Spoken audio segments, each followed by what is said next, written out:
sejahtera bagi kita semua.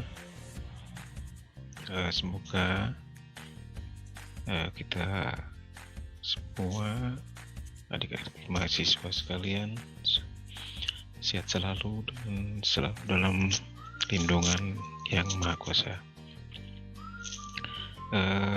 Baik, kali ini saya akan membawakan materi praktik hidrolika modul ketiga, yaitu tentang aliran melalui pintu sorong atau sluice gate. Ada 3 tujuan yang hendak dicapai untuk praktik modul ketiga ini. Yang pertama, untuk mendemonstrasikan aliran melalui pintu sorong. Yang kedua, untuk menunjukkan bahwa pintu sorong dapat digunakan sebagai alat ukur dan pengatur debit. Jadi setelah praktik nanti, adik-adik mahasiswa bisa mengerti dan memahami bagaimana pintu sorong itu bisa digunakan sebagai alat ukur dan pengatur debit. Yang ketiga, untuk mengetahui kondisi dan karakteristik aliran yang melewati pintu sorong. Sebelum kita ke langkah-langkah praktek, terlebih dahulu kita refresh sedikit pengetahuan kita atau teori kita mengenai hidrolika, khususnya aliran yang melalui pintu sorong. Fungsi dari pintu sorong sendiri adalah untuk mengatur aliran air, untuk membuang, menyadap, dan mengatur lalu lintas air. Sebagai penyadap, pintu air digunakan untuk mengatur debit yang dialirkan ke dalam saluran yang ada di belakangnya. Jadi debit di bagian hulu hilir pintu sorong itu kita bisa atur besarnya sesuai dengan tinggi bukaan pintu sorong. Kemudian dimensi pintu sorong itu ditetapkan berdasarkan besarnya debit yang akan dilewatkan melalui pintu sorong tersebut. Jadi kalau debit kecil, dimensi pintu sorongnya pasti kecil. Sebaliknya, kalau debit yang akan kita atur untuk dilewatkan besar, maka dimensi pintu sorongnya juga besar. Aplikasi di lapangan untuk pintu sorong atau pintu air ya. Kalau di jaringan irigasi itu pintu sorong itu bisa disebut juga pintu air. Aplikasinya biasanya sering kita temui di jaringan irigasi dan di bangunan utama jaringan irigasi. Untuk di jaringan irigasi itu kita biasa temui di bangunan bagi dan sadap. Untuk di bangunan utama seperti bendung dan embung itu kita temui pintu sorong di intake atau pengambilan. Untuk pintu air di bangunan bagi itu fungsinya untuk mengatur dan mengalirkan debit ke jaringan di bawahnya. Jadi misalnya dari jaringan primer, saluran primer ke saluran sekunder.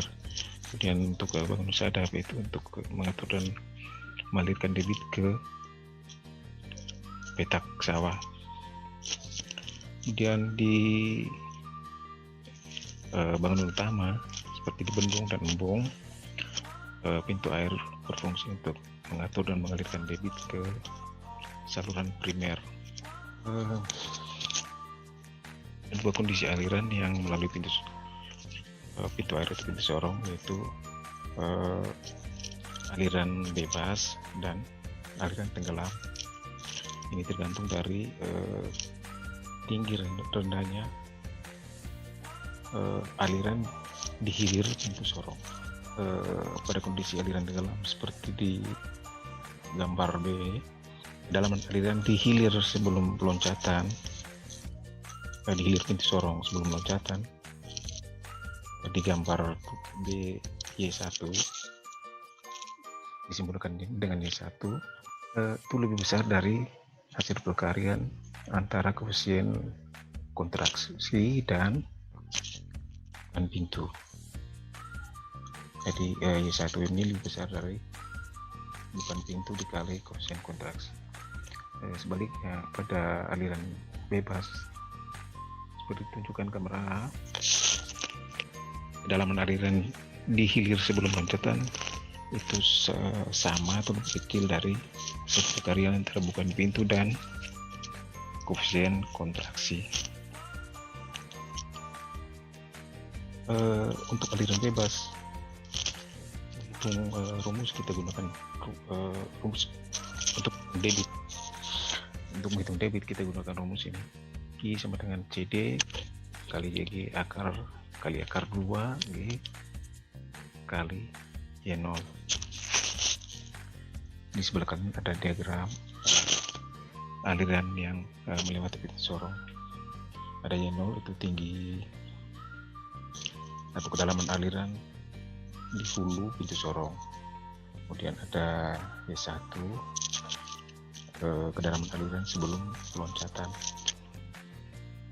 di hilir pintu sorong sebelum loncatan. Kemudian ada YG tinggi bukan pintu sorong. Terus ada H0 itu tinggi tekan head di hulu. H1 tinggi tekan di hilir. Untuk menghitung debit, menentukan debit kondisi aliran terendam, kita gunakan rumus Q sama dengan CD kali YG dikali akar 2G dikali Y0 kurang Y1. Di mana seperti yang ditunjukkan diagram kondisi aliran yang melewati pintu sorong sebelumnya. Q itu debit, CD itu koefisien debit, B lebar pintu sorong, YG tinggi bukan pintu, Y0 tinggi air di hulu pintu sorong, Y1 tinggi air di hilir pintu sorong. Kemudian untuk menghitung total head di hulu dan hilir, kita gunakan rumus untuk di hulu H0 sama dengan Y0 tambah V0 kuadrat per 2G atau Y0 tambah Q kuadrat per 2G dikali Y0 kali B dikuadratkan. Untuk di hilir, tinggi tekan di hilir H1 sama dengan Y1 tambah V1 kuadrat per 2G atau Y1 tambah Q kuadrat per 2G dikali Y1 kali B dikuadratkan. Peralatan digunakan untuk praktik modul ketiga ini, peralatan yang digunakan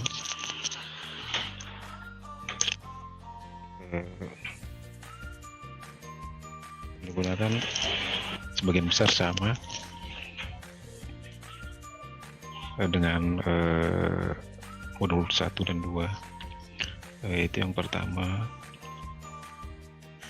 model saluran terbuka multipurpose teaching flame. Gambarnya seperti ini, seperti yang sudah dijelaskan pada modul sebelumnya. Alat mengukur kecepatan aliran current meter, alat pengukur tinggi aliran atau kedalaman aliran, titik duga atau point gauge, dan model pintu sorong seperti gambar di samping. Model pintu sorong gambarnya seperti ini. Jadi pintu sorong ini terbuat dari bajatan karat atau stainless steel lebarnya itu sudah disesuaikan dengan lebar model saluran terbuka yang kita gunakan, yaitu multipurpose stitching frame. Langkah-langkah percobaan. Yang pertama, langkah yang paling pertama kita atur kemiringan dasar saluran dari model saluran terbuka yang kita gunakan menjadi horizontal. Jadi kemiringannya pada posisi 0. Kemudian kita pasang pintu sorong. Kita jaga supaya pintu sorongnya tidak dalam keadaan miring, tapi tegak. Posisinya harus vertikal betul.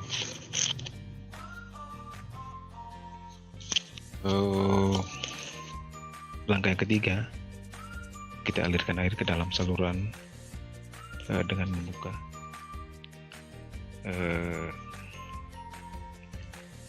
keran aliran. Kemudian tentukan debitnya. Kita mau pakai debit berapa, kita catat. Yang keempat, kita atur harga bukan pintu antara 20 sampai 40 mm. Misalnya kita pakai 20, kita atur bukan pintu dari dasar ke bukan pintu, dari dasar saluran ke pintu sorong itu setinggi 20 mm. Kemudian kita ukur tinggi aliran setelah pintu sorong dan tinggi atau kedalaman aliran di hulu pintu sorong. Langkah yang kelima,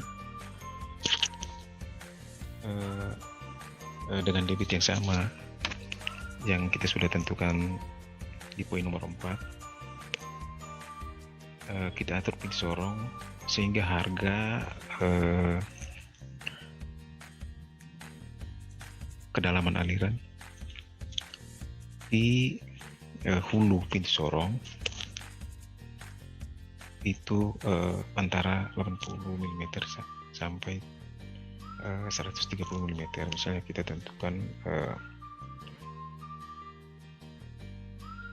tinggi atau kedalaman aliran di hulu pintu sorong 120 mm, maka kita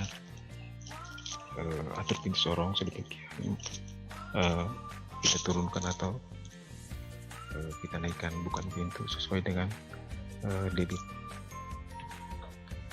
Kalau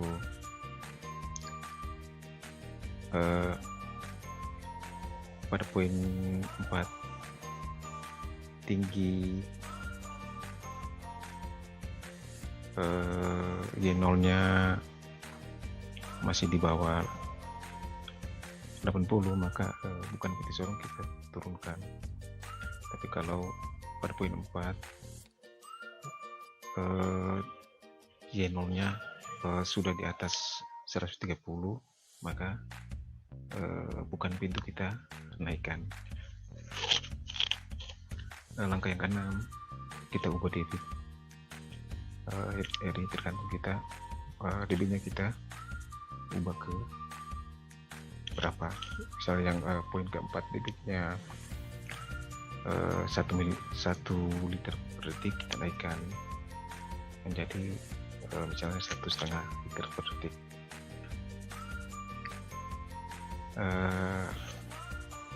Setelah kita ubah debit, kita atur pintu sorong. Sehingga harga Y0 sama dengan harga Y0 pada poin keempat. Kemudian kita ukur harga, kita ukur tinggi bukan pintu. Bukan pintu sorong tadi kan kita sudah ubah, jadi kita ukur ulang. Langkah yang ketujuh, dengan debit yang sama pada poin 6, kita atur pintu sorong sehingga harga Y bukan pintu sorong itu sama dengan poin 4. Poin 4 tadi bukan pintu sorong, misalnya kita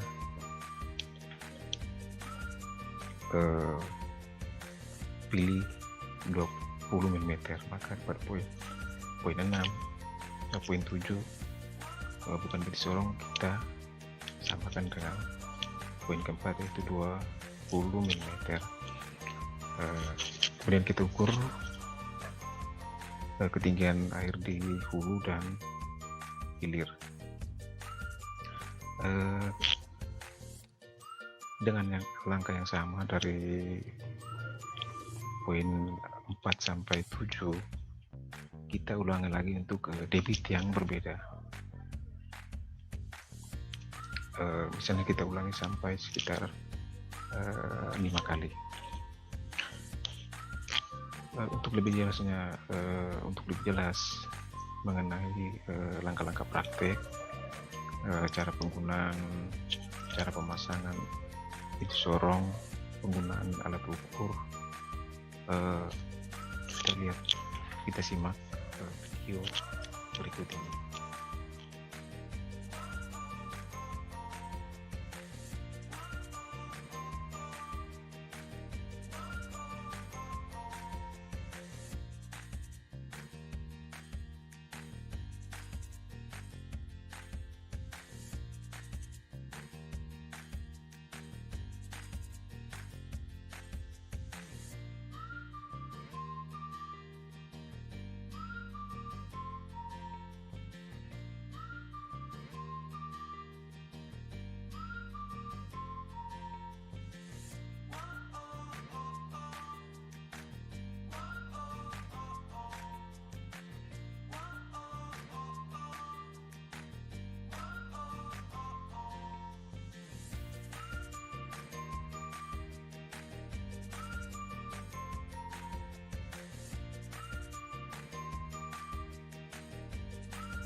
Baik, itu tadi video tentang langkah-langkah praktek bagaimana kita memasang pintu sorong, kemudian kita mengukur kedalaman, aliran, mengukur kecepatan. Kita sudah simak tadi dalam video barusan. Setelah kita mengukur dan mencatat ketinggian aliran, kecepatan kecepatan. Dalam praktik tadi, langkah selanjutnya adalah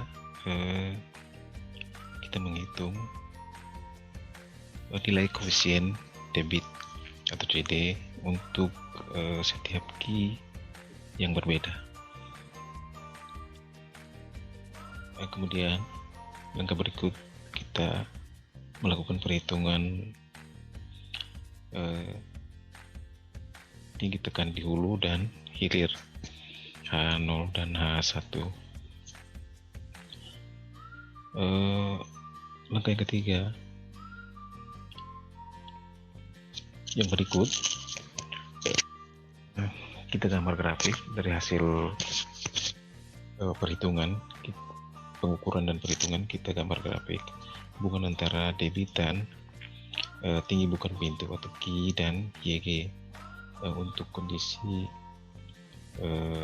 Y0 atau kedalaman aliran di hulu pintu sorong tetap atau konstan, dan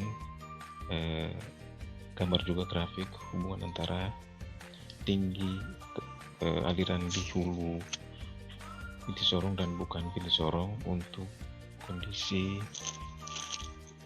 debit yang konstan atau tetap, untuk menunjukkan karakteristik dari aliran. Yang berikut kita buat grafik lagi hubungan antara koefisien debit dan debit untuk kondisi Y0 atau kedalaman aliran di hulu pintu sorong konstan, dan buat grafik lagi hubungan antara koefisien debit dan bukan pintu untuk kondisi key konstan. Ini untuk menunjukkan perubahan nilai koefisien debit dalam aliran. Yang terakhir, kita gambarkan sketsa aliran yang terjadi dengan menggunakan AutoCAD. Hasil perhitungan, hasil pengukuran perhitungan yang sudah kita lakukan, kita masukkan ke dalam tabel dengan format seperti yang ditunjukkan ini.